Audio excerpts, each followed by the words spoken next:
नमस्कार, मैं हूं आपके साथ दिव्यांश शर्मा। हमारी खास पेशकश में आपका बहुत बहुत स्वागत है।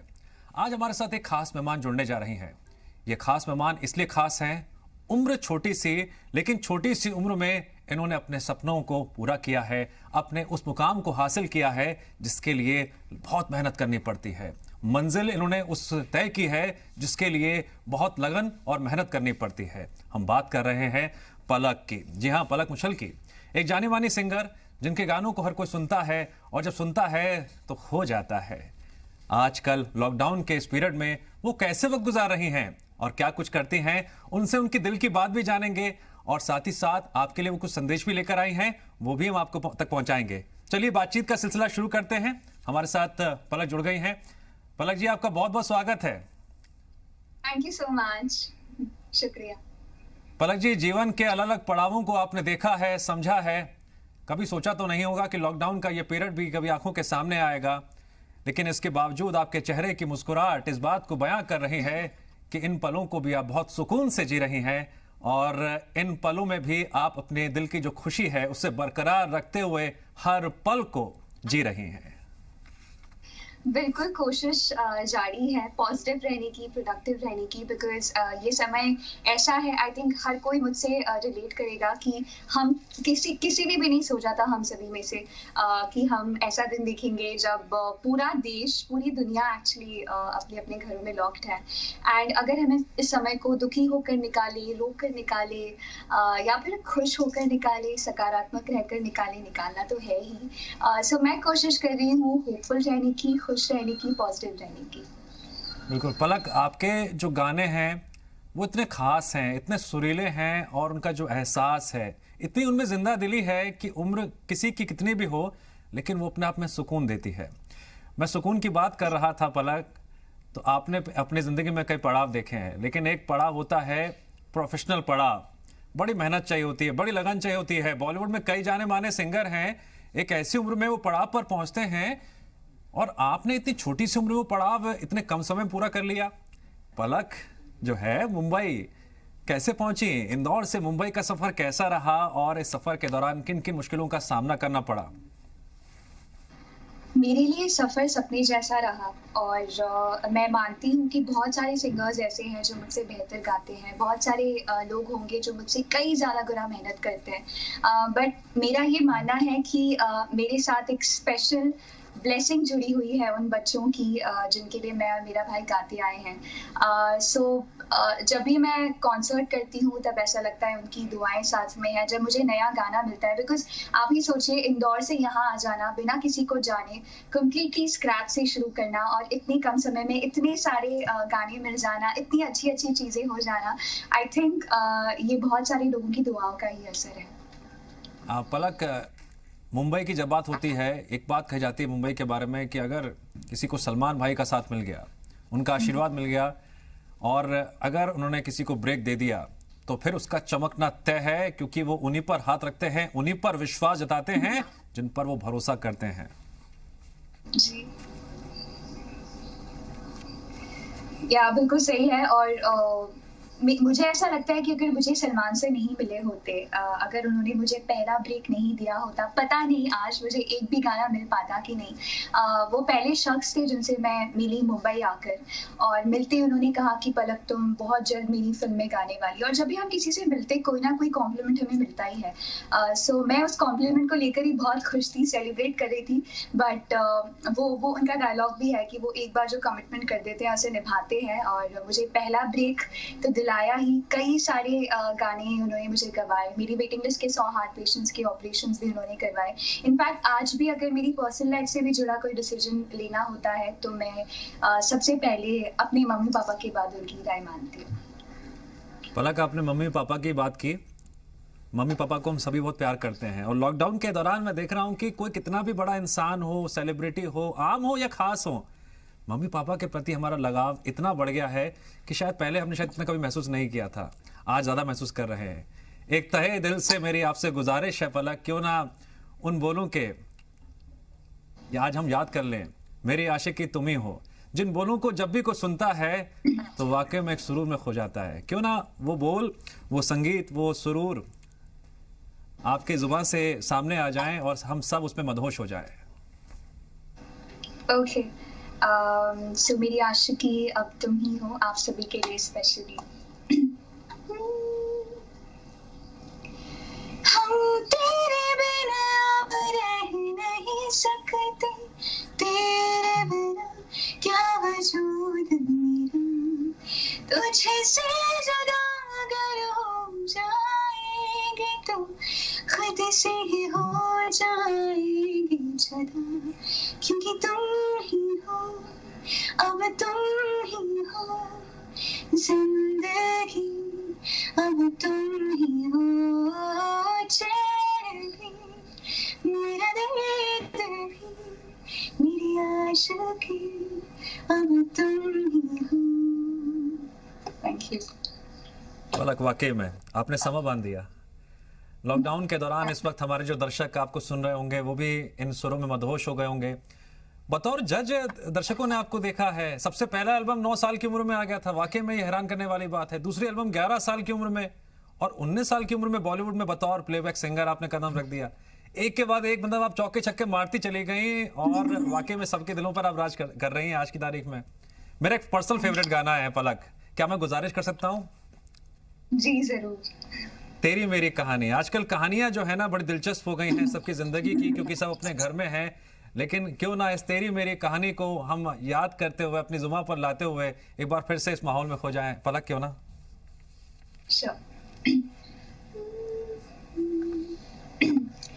मुझ में सफर तू करता रहे,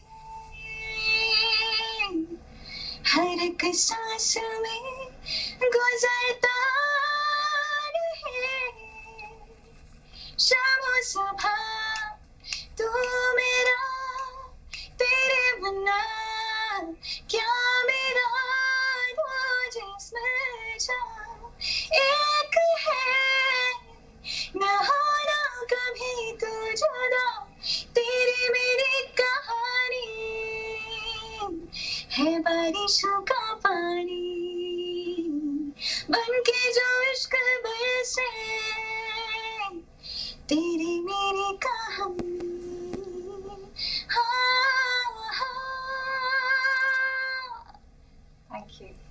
पलक, वाकई में इस तेरी मेरी कहानी के बोल से ये माहौल और भी ज़्यादा ख़ास हो गया है। एक छोटे से ब्रेक के लिए रुक रहे हैं पलक, मैं आऊँगा आपके पास वापस, बने रहिए हमारे साथ। तो यहाँ फिलहाल एक छोटे से वक्त है ब्रेक का, जल्द हाजिर होते हैं।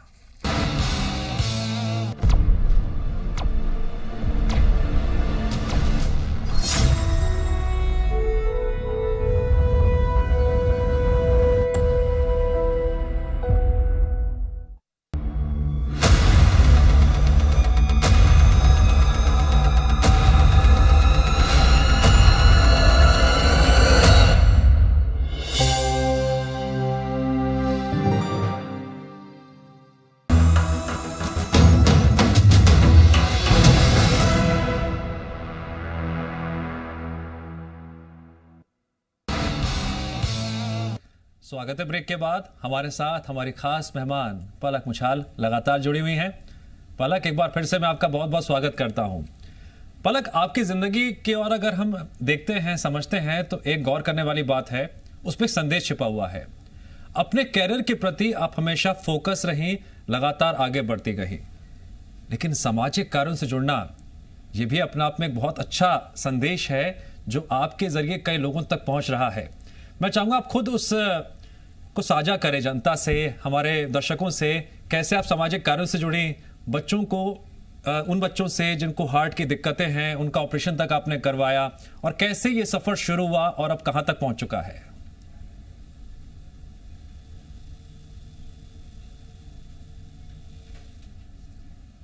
था, लेकिन मामा ने हमेशा कोशिश की बढ़ावा देती थी। एंड जब 7 साल की थी तब कारगिल वॉर हुआ था, और उसमें मामा मुझे न्यूज़पेपर में पढ़ के सुना रही थी कि कारगिल सोल्जर्स के लिए बहुत सारे लोग पैसे डोनेट कर रहे हैं। तो मैंने मामा से कहा कि मुझे भी कुछ मदद करनी है, और इंदौर में आसपास घर के जितने भी शॉप्स थे वहाँ पर जाकर मैं हर शॉपकीपर अंकल से कहती थी कि मैं आपको ए मेरे वतन के लोगों सुनाऊंगी, उसके बदले प्लीज़ आप कुछ मेरे डोनेशन बॉक्स में डोनेशन डाल दीजिए। और ऐसे करके 25,000 रुपए इकट्ठे हो गए। तब पहली बार एहसास हुआ कि जो भगवान की देन के तौर पर मुझे ये कला मिली है सिंगिंग। ये सिर्फ एक हॉबी या एक प्रोफेशन नहीं है, बल्कि इससे किसी के काम भी आया जा सकता है। फिर हार्ट पेशेंट्स का मिशन शुरू हुआ। पहला सो कॉल्ड कॉन्सर्ट हुआ राजबाड़ा पर, एक छोटा सा मंच बनाया था पलाश, और मैंने एक बच्चे को जो कि मदद के लिए हमारे पास आया था, जिसके दिल में 2 सुराख थे, उसके लिए जस्ट गाना शुरू कर दिया, ये सोचकर कि शायद 5-6 जगह ऐसे और गाएंगे तब इतने पैसे इकट्ठे हो पाए। बट पहले ही शो से मुझे याद है इंदौर में ये हुआ था, और एक ठेला गाड़ी वाले अंकल थे जिनके पास डोनेशन बॉक्स में पैसे डालने के लिए नहीं थे। उन्होंने अपनी तांबे की अंगूठी डोनेशन बॉक्स में डाल दी थी, और सबकी इतनी दुआएं, इतना सपोर्ट, इतना प्यार मिला था कि एक ही शो से 55,000 इकट्ठे हो गए। उसके बाद एक छोटी सी पहल के तौर पर जो कार्य शुरू हुआ था वो एक मकसद बन गया जिंदगी का। अब 2100 बच्चे ऑपरेट हो चुके हैं। आज जब पलाशवन में गाते हैं 3 घंटे, तब एक ही कॉन्सर्ट से 8-9 बच्चों की मदद हो पाती है। और मुझे लगता है कि आप जो भी कार्य कर रहे हैं, आप जिस भी क्षेत्र में हैं, अगर आप समाज के प्रति थोड़ी सी भी भावना रखते हैं, तो जो खुशी आपको मिलती है, बिकॉज आई थिंक आप कितने भी अवार्ड जीत लें, कितने भी पैसे कमा लें, बट जब आप, मैं बात दोहराती रहती हूँ क्योंकि मैं फर्मली बिलीव करती हूँ, आप अगर किसी के चेहरे पर मुस्कान देखें और आपको पता हो कि उस मुस्कान के पीछे का रीजन आप हैं, तो उससे बड़ी खुशी कोई भी नहीं हो सकती। एंड आई थिंक मेरी जिंदगी का सार वो खुशी ही है। जी पलक, आप जब अभी बात कर रही थी और अपने अनुभव साझा कर रही थी, आप काफी भावुक हो गई। आपकी आंखों में ना वो एक भावुकता साफ साफ दिखाई दे रही थी, और मैं और सभी दर्शक उस भावुकता को महसूस कर सकते हैं। और ऐसे लम्हों में मुझे वो गीत याद आ रहा है, प्रेम रतन धन पायो। इस गीत से आप काफी मशहूर हो गई थी। और आप चाहते हैं कि मैं गाऊं? हाँ।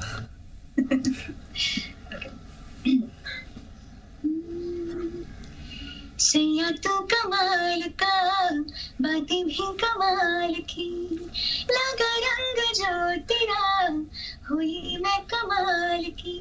पायो रे पायो रे पायो रे पायो रे पायो, पायो रे पायो रे पायो रे पायो रे पायो, पायो रे पायो रे पायो रे पायो रे पायो रे, प्रेम रतन धन पायो, प्रेम रतन धन पायो। थैंक यू पलक। पलक, एक बात मुझे आपसे और कहनी थी। मैं आपके घर के बैकग्राउंड को देख पा रहा हूँ, तो एक लाइन मुझे याद आ रही है, सिंपल लिविंग हाई थिंकिंग। कितना असर पड़ा इंदौर से? बैकग्राउंड में एक्चुअली मेरी गुड़ियाएं हैं, और इन गुड़ियाओं के पीछे भी एक कहानी है। जितनी सर्जरीज हुई है उतनी डॉल्स मैं कलेक्ट करती हूँ। सो 2100 सर्जरी के बदले 2100 डॉल्स हैं, और इस दौरान मैं अपनी डॉल्स का ऑक्शन भी कर रही हूँ, जिसके 2 फेजेस हो चुके हैं उन लोगों की सहायता के लिए जो कि इस पैंडेमिक में अफेक्टेड हैं। 2 फेजेस बहुत ही ज़्यादा सक्सेसफुल रहे, और मुझे लगता है कि इन डॉल्स को कलेक्ट करने के पीछे का रीज़न ज़िंदगी बचाना ही था, और इससे अच्छा मौका हो ही नहीं सकता कि अगर ये डॉल्स भी किसी के काम आ जाएं। पलक, अभी लॉकडाउन के इस पीरियड में कोई मायूस होगा, कोई बहुत खुश होगा, कोई गमगीन भी होगा, कोई उदास भी होगा, किसी के चेहरे पर मुस्कुराहट होगी तो किसके दिल में कोई बात होगी। आपके घर की बात हुई, तो मेरी आपसे गुजारिश है, कुछ पल के लिए मैं आपके साथ चेन्नई एक्सप्रेस पर रवाना होना चाहता हूं और दर्शकों के दिल तक पहुंचना चाहता हूं। इजाजत है क्या? चेन्नई एक्सप्रेस। चेन्नई एक्सप्रेस का कोई गीत आप गुनगुनाना चाहें? और चेन्नई एक्सप्रेस के गीत के बजाय मैं, चूंकि मैंने गुड़ियाओं की बात की है, तो मैं गुड़ियाओं पर ही एक गाना गा देती हूँ। जी बिल्कुल।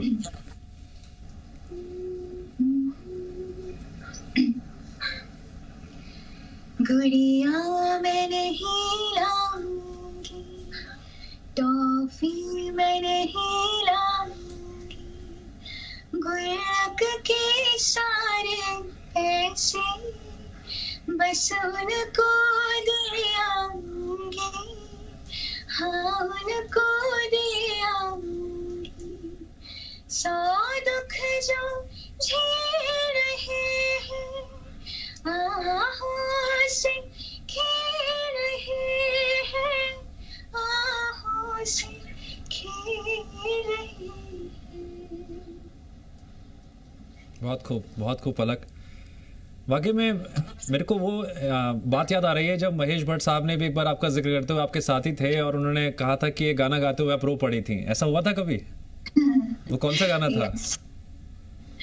वो एक्चुअली एक लोरी थी जो कि मैंने नामकरण प्रोजेक्ट के लिए गाई थी और बहुत सारे दिलों को इस लोरी ने छुआ। मुझे बहुत खुशी है इस बात की। और ये मेरे साथ आमतौर पे होता है कि जब भी मैं कोई गाना गा रही होती हूँ मैं इतनी ज़्यादा इमोशनली जुड़ जाती हूँ उस गाने से कि मैं भावुक हो जाती हूँ और फिर कई बार मैं रोने भी लगती हूँ। ये गाना जब मैं गा रही थी माँ पर है और मेरी मम्मा मेरे साथ हमेशा रहती हैं, उस रिकॉर्डिंग में भी थी। सो हाँ, इसलिए मैं भावुक हो गई थी और मैंने रोना शुरू कर दिया था। पलक, आपने माँ की बात की तो वाकई मैं भी सुन के भावुक हो गया। माँ के साथ हम सभी का रिश्ता बहुत बहुत बहुत ज़्यादा करीबी होता है। हम कितने भी परेशान हों सबसे पहले माँ को याद करते हैं और बिना देरी किए फ़ोन के ज़रिए, अगर सामने हो तो उससे अच्छी कोई बात नहीं है, लेकिन नहीं होती तो फ़ोन पर बात करने की कोशिश करते हैं, हालचाल पूछते हैं, उनका आशीर्वाद लेते हैं और 2 मिनट भी बात हो जाए तो बड़ा सुकून मिलता है। क्यों ना वो गाना दर्शकों के लिए आप उनसे साझा करें जिसमें आप खुद भावुक हो गई थी, रो पड़ी थी। Okay.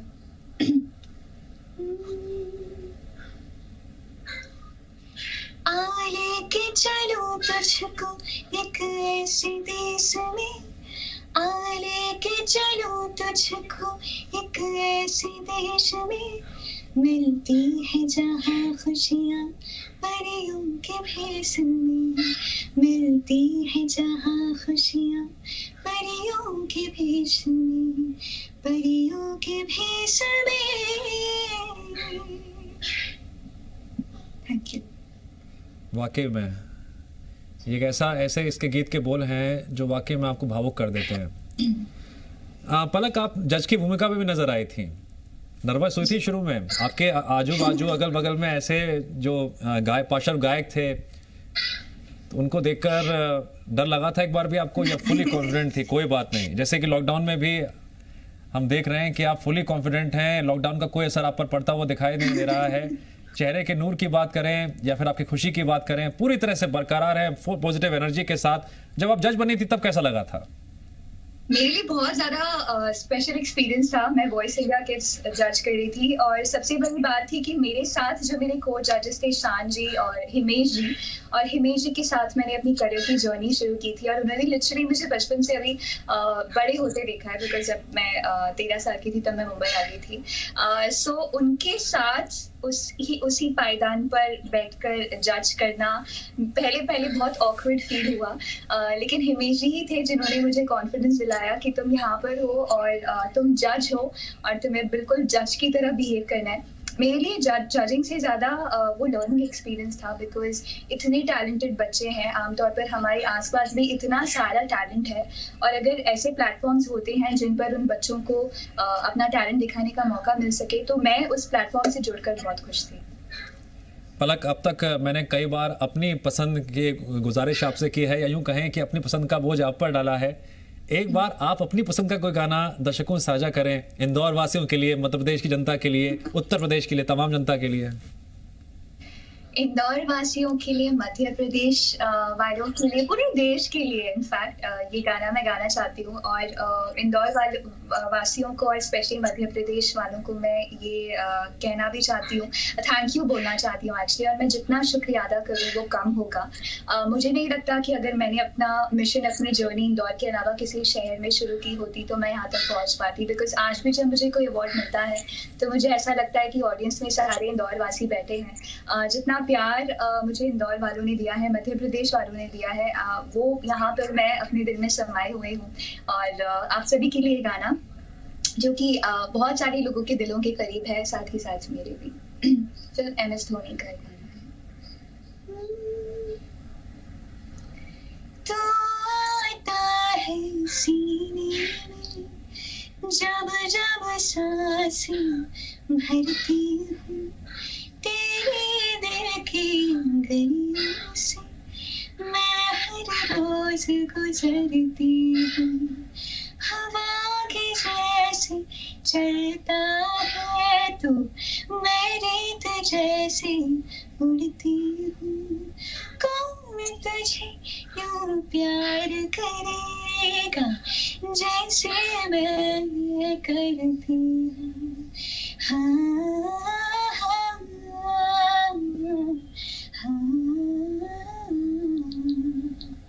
Thank you. पलक, बहुत बहुत शुक्रिया, आप दर्शकों से जुड़ी, आपने अपने दिल की बात साझा की और हमारी पसंद के गाने, दर्शकों की पसंद के गाने अपनी जुबान पर वो आप लेकर आए और गुनगुनाए और एक बार फिर से पुरानी यादें ताज़ा हो गईं। पलक, एक बार फिर से आपका बहुत बहुत शुक्रिया। Thank you. और फिलहाल हमारे इस खास पेशकश में इतना ही। वक्त है ब्रेक का। ब्रेक के बाद भी खबरों का सिलसिला जारी रहेगा।